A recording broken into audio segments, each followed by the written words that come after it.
Eu vim do interior para o Recife. Eu tinha um primo que era sargento da aeronáutica. Então o meu pai não tinha o que fazer de mim. Se eu ficasse no interior, eu ia estudar, eu não sei o que é que eu era, em Garanhuns.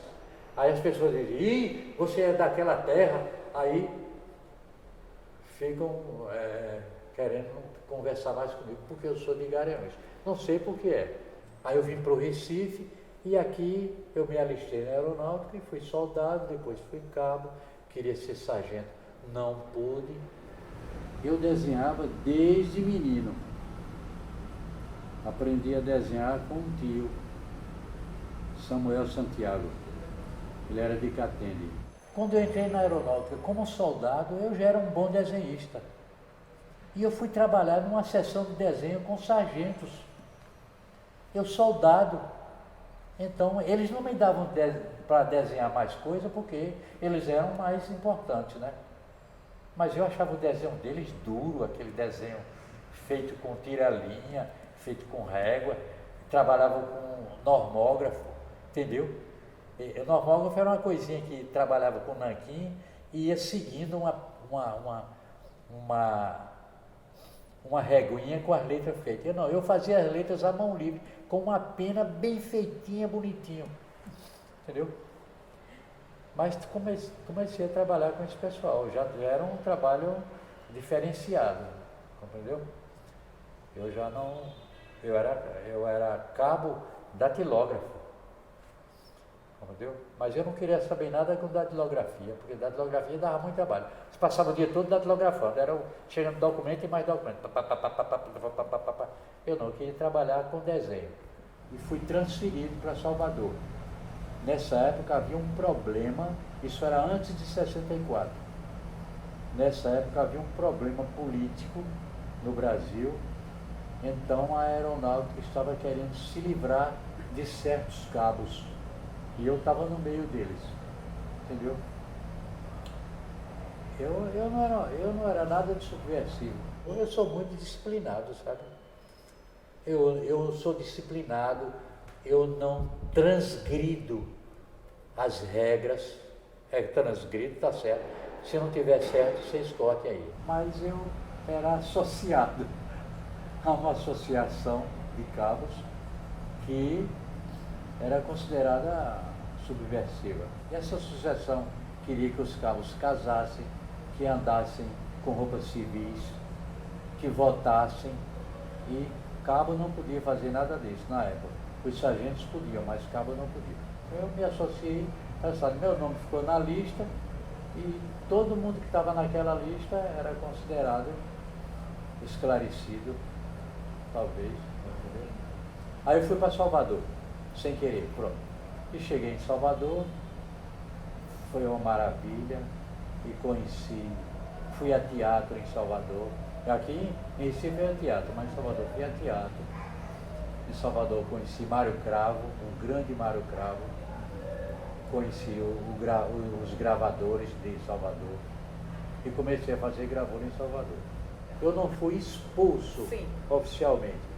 Eu fui desligado da aeronáutica, então na minha carteira de reservista está escrito que eu fui licenciado pela portaria tal a ser sido o ministro da aeronáutica da época de 64, o revolucionário. Quando eu saí da aeronáutica, então eu fui à Mesbla, fui atendendo a um convite feito pelo jornal para desenhista publicitário, e eu fui lá, fiz um desenho. O desenho estava tão bom que quando o diretor da loja viu, disse, fala para o resto dos candidatos que a vaga já foi preenchida. Era um desenho feroz, viu? Depois fui para São Paulo. E você saiu de Salvador por quê? Eu vim embora para Recife. Você retornou para o Recife? Não, porque quando eu cheguei na rodoviária, o guichê de Recife era lá longe. Eu de São Paulo estava bem pertinho aqui. E parece que era o mesmo preço. Aí eu comprei passagem para São Paulo. Fui para São Paulo quase sem querer. Fiz um diário de São Paulo, que foi publicado na revista Piauí. Ela publicou o Diário de São Paulo. Uma gracinha, com desenhos que eu fiz em São Paulo. Tudo eu fazia caprichado, porque eu queria ser desenhista de publicidade. Não consegui trabalhar como desenhista de publicidade em São Paulo. Porque quando eu ia pedir, eu morava em pensões, em ruas horrorosas, entendeu? E quando eu dizia que onde morava, então cortavam logo Sua intenção. a minha intenção, porque eu não podia morar naqueles lugares. Eu fui estudar desenho numa escola em São Paulo, que cheguei lá, que depois de 3 meses o cara estava me enrolando, entendeu? Era uma escola chamada Escola Nacional de Desenho. E o cara, o método era o seguinte, você entrava na sala, ele dava um papel A3, ele dava uma página de um caderno chamado Aprenda a Desenhar com Renato Silva. Então ele arrancava as páginas daquela revista e dava, você vai desenhar agora aqui uma cascata. Aí eu desenhava a cascata. Agora você vai desenhar um cachorro, desenhava o cachorro. Então eu desisti de estudar na escola. Quando ele publicou um anúncio no jornal, pedindo professor para ir para Curitiba, para a escola de Curitiba. Aí eu me apresentei com o anúncio e ele na hora me empregou. Eu fui ser professor e diretor na escola de Curitiba. E Curitiba foi perigoso, porque eu quase que caso. Foi uma coisa, eu estou sério mesmo. Nem sei, aí minha vida estaria completamente diferente. Mas vim casar no Recife. Entendeu? Aí você retoma, volta para o Recife. Voltei para o Recife e fui trabalhar em Brenan. Fui ser desenhista de garrafas de Coca-Cola na Companhia Industrial de Vidro Civi, em Brenan. Eu estudava na Escola de Belas Artes ainda, era 71. Eu fui ao primeiro festival de Ouro Preto. Eu não tinha dinheiro para ir para Ouro Preto, nem para pagar a inscrição lá, era caro. Então o que era que eu fazia? Eu ia numa empresa de ônibus aqui e dizia que ia lotar o ônibus. Aí o cara dizia, se você lotar o ônibus, você ganha a sua passagem de graça. Aí eu ia pela Escola de Belas Artes, procurando saber quem queria ir para Ouro Preto, e as pessoas iam enchendo o ônibus. Fiz 5 festivais de inverno. Fiz 2 cursos de desenho, um curso de pintura, um curso de teatro e um curso de escultura. Eu sou escultor formado pelo Festival de Inverno de Ouro Preto. Inclusive, em Ouro Preto, eu fiz um trabalho que é curiosíssimo atualmente, não sei se fizeram isso. Eu combinei com um cara lá em Ouro Preto, com 2.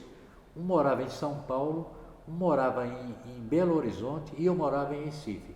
Então nós combinamos que em tal noite ia aparecer uma mancha amarela num ponto central da cidade.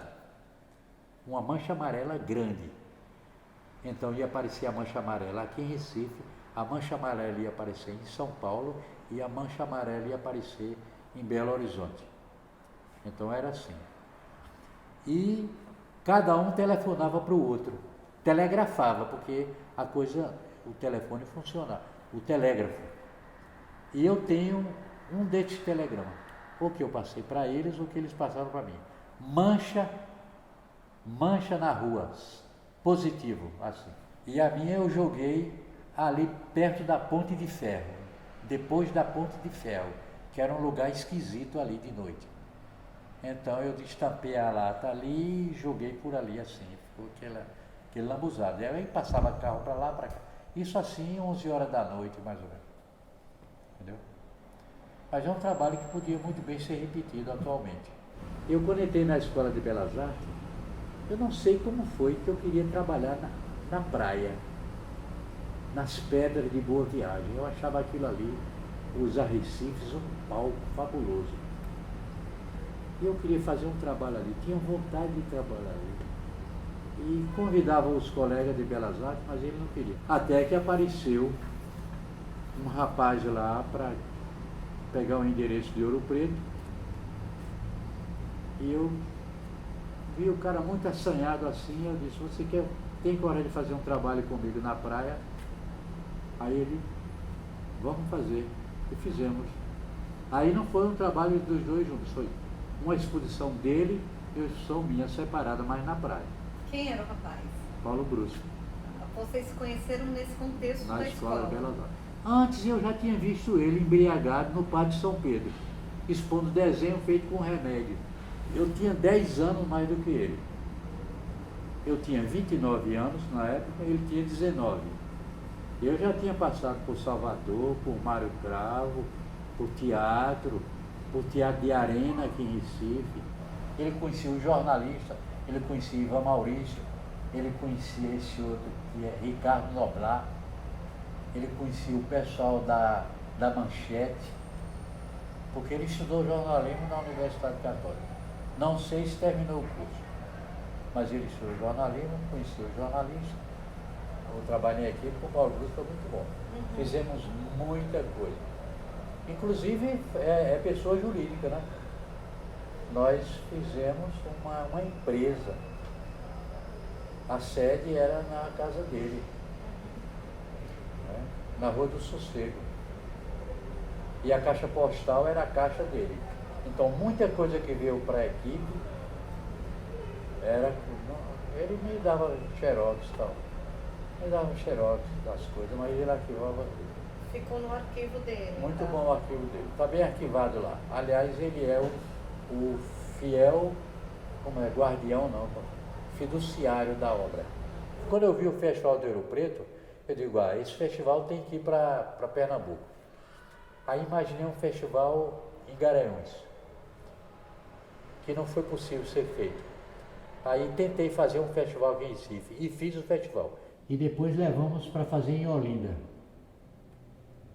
E depois de Olinda tinha um secretário em Olinda que deu uma sugestão para ser feita na Universidade Católica, pelo Departamento de Extensão Cultural.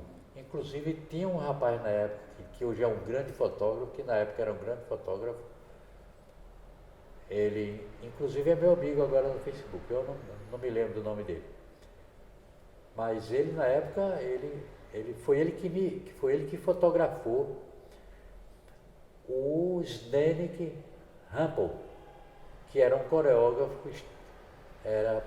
coreógrafo estrangeiro que morava no Recife e dava dança na Universidade Católica. E esse cara foi com esse cara que eu planejei a primeira coreografia H que foi feita nas pedras. Isso era uma performance que não tinha esse nome não. Eu botei esse nome depois em homenagem ao Hélio Oiticica, porque eu não conhecia Hélio Oiticica não. Vim conhecer aqui em Recife. Nem sabia que ele existia. Eu não sabia que existia Regina Vaca, nem Hélio Oiticica, nem Ivaldo Granato. Mas aqui, o que a gente estava fazendo aqui em Recife, sem saber que estava acontecendo no resto do mundo, era importante. E essa coisa do artista fazer, o artista aqui no Recife fazer a mesma coisa que um está fazendo na Europa, existe um nome em alemão que é o espírito da época, que certas pessoas têm capacidade de captar isso, entendeu? E fazer, se expressar como uma coisa que acontece aqui, aconteceu lá sem saber que os dois estavam fazendo a mesma coisa. A equipe se desfez, eu não sei por que foi, mas se desfez suavemente, como a luz das estrelas se desfaz com o sol da madrugada. Eu terminei a Escola de Belas Artes, depois fiz jornalismo, fui diplomado mesmo, tem meu nome lá na parede, na Universidade Católica. E eu fui fazer jornalismo porque eu queria estudar comunicação. Eu não queria ser jornalista não, eu queria estudar comunicação e não existia. Existia um cara chamado Humberto Eco, que escrevia sobre comunicação. Eu lia e não sabia o que era comunicação. Nem sei o que é hoje mais comunicação. Nem sei, acho que é uma pulha. Aí fui fazer jornalismo. Isso foi bom porque eu fui trabalhar na Fundação de Cultura como jornalista. Ganhei mais. Aí eu vi um negócio muito importante em artes gráficas. A boa arte gráfica é invisível. Uma arte gráfica, quando ela está bem perfeita, ela é invisível. Porque você não se perde para dizer, mas que diagramação bonita, e não lê o que está escrito Você pega um cartaz, por exemplo, e diz, mas que cartaz bonito, mas não lê o que está escrito no cartaz. O que você tem que dizer primeiro é ler o cartaz, depois você pode ver, entendeu? Entendi. A diagramação. A performance é o seguinte, o artista vai ficando velho e desenho dá trabalho, pintar dá trabalho. Então ele vai fazendo uma coisa mais safada, por exemplo, vai começando a trabalhar com o corpo, vai fazendo happening. Você fazer happening é só convidar o pessoal para ir para o happening. E o povo vai, entendeu? Então começou assim. Mas a falar em happening, eu não sei como isso aconteceu, eu não me lembro como essa ideia foi surgindo, entendeu? Mas tem mais tempo nisso. Essa ideia surgiu há uns 10 anos mais ou menos. Tá bom? Tem coisa minha que está engavetada há muito tempo. E o mais curioso é que, suponha que ela esteja engavetada há 10 anos, quando aparece, aí está atualizadíssima. Não sei, eu não sou de quebra-regra não. Mas eu quebro e chamo mais gente para quebrar comigo. Eu não quebro sozinho.